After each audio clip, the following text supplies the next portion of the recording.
일반적으로 잘 살지 못하고 있는 사람이 내가 육바라밀을 해야겠다는 마음을 먹게 되는 그런 과정이 있지 않습니까? 그거는 결국요, 영성지능이 개발돼서 그래요.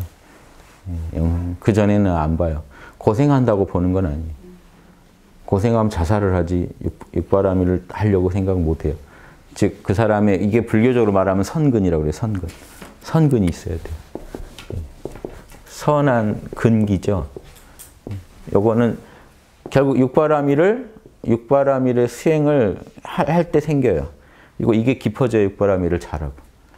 즉, 우리가 자기도 모르게 도를 닦아야 돼요. 즉, 고생을 할 때도 양심으로 문제를 풀려고 접근하는 것 자체가 육바라밀 수행이죠. 그런 분한테 결국 참나라는 게 이제 주어지지, 이 선근이 개발되면서, 두터워지면서. 그러니까 이 선택을, 기로에서 선택을, 육바라밀 선택을 안 해버리면 계속해서 영성지능이 개발될 수가 없고, 사실 우리가 참나를 만날 수도 없죠. 그래서 그런 부분도. 그럼 태어날 때부터 성근이 다른 거예요? 다르죠. 그건 불교식으로 말하면 전생공덕의 차이죠. 전생공덕이. 그러니까 이 선근이 깊으면요, 이 어떤 뭐랄까요, 더 적게 경험하고도 육바라밀의 공식이나 진리를 더 선명히 빨리 포착하고요. 선근이 두텁지보다는 체험을 아무리 해도, 고생을 아무리 해도 포착을 잘 못해요.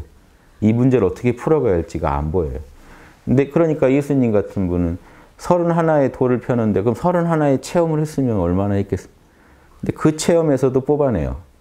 우주가 이렇게 굴러가는구나.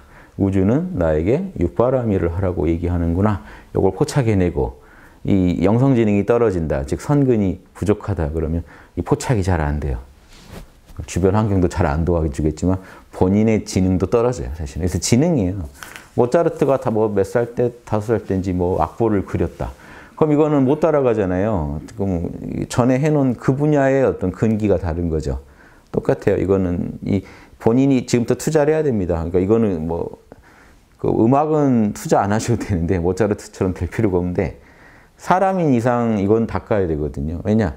사람인 이상 죽을 때까지 우리는 선택을 해야 돼요.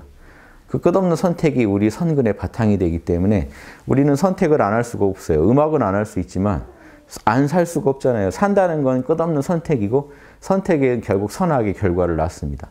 즉 이왕이면 선의 과보를 지으려면 우리는 육바라밀 공부를 해야 되고, 무엇이 선이고 악인지 연구를 해야 되고, 선은 하고 악은 안 하는 그런 연구도 해야 돼요. 그러니까 저는 항상 이거는 우리가 무조건 해야 되는 거고, 사는 중에 자기도 모르게 육바라밀을 닦아요.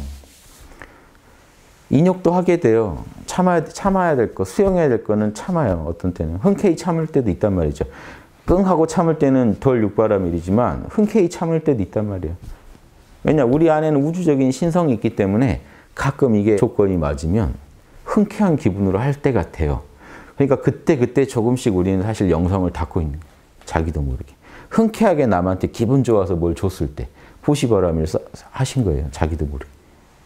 정확한 원리는 모르고 있지만 내 내면에 기뻐서 한 거니까 사실 양심의 인도를 한 거랑 똑같아요. 자기도 모르게 해요. 지게, 룰을 지켜요. 어떨 때. 그거 진짜 갖고 싶긴 하지만 안 가져야 내 마음이 편할 것 같아서. 즉 양심의 인도를 따르기만 하면 다 바라밀이 되기 때문에 우리가 가끔씩 양심의 소리를 선명히 들을 때 있죠.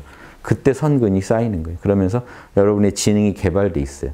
그 안목이 있어야 힘들 때도 올바른 선택을 하고 내 안에 참나도 찾게 되고 이런 식으로 개발될 거라고 보시면 좋겠습니다. 예.